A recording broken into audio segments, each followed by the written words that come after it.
I'm Linda Hasselstrom, and this is my tribute to Badger Clark.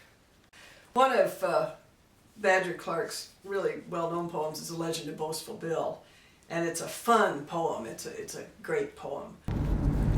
Well, I grew up reciting Badger Clark because my mother gave me my first Badger Clark book, I think, when I was 9 years old, and I know I got one from my grandmother within a year or two. Sun and Saddle Leather and Skylines and Woodsmoke were the two first ones I had. And then I would read the poems over and over again, and then when we'd be moving cattle, I would start reciting them. And the rhythm kind of fit in with the rhythm of the way the horse walked. At a roundup on the Healy one sweet morning long ago, 10 of us was throwed right freely by a hoss from Idaho.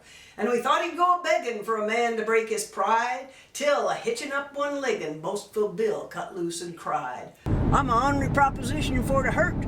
I'll fulfill my earthly mission with a quirt. I can ride the highest liver between the Gulf and Powder River, and I'll break this thing as easy as I'd flirt."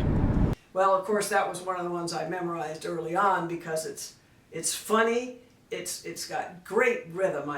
I love the way he rhymes some of this stuff. Then one caper of repulsion broke that hoss's back in two. Cinches snapped in the convulsion. Skyward man and saddle flew. Up he mounted, never lagging, while we watched him through our tears, and his last thin bit of bragging came a-dropping to our ears.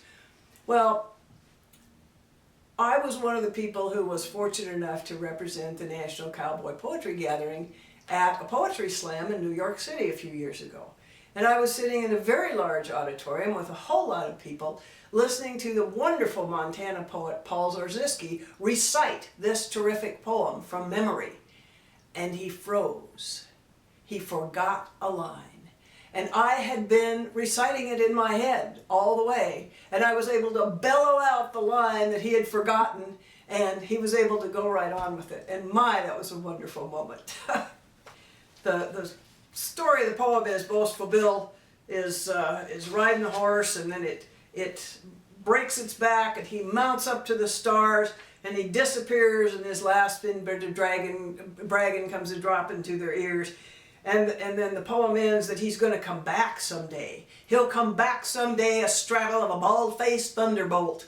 And the thin-skinned generation of that dim and distant day sure will stare with admiration when they hear old Boastful say, "I was first, as all rawhiders all confess. Now I'm last of all rough riders and the best.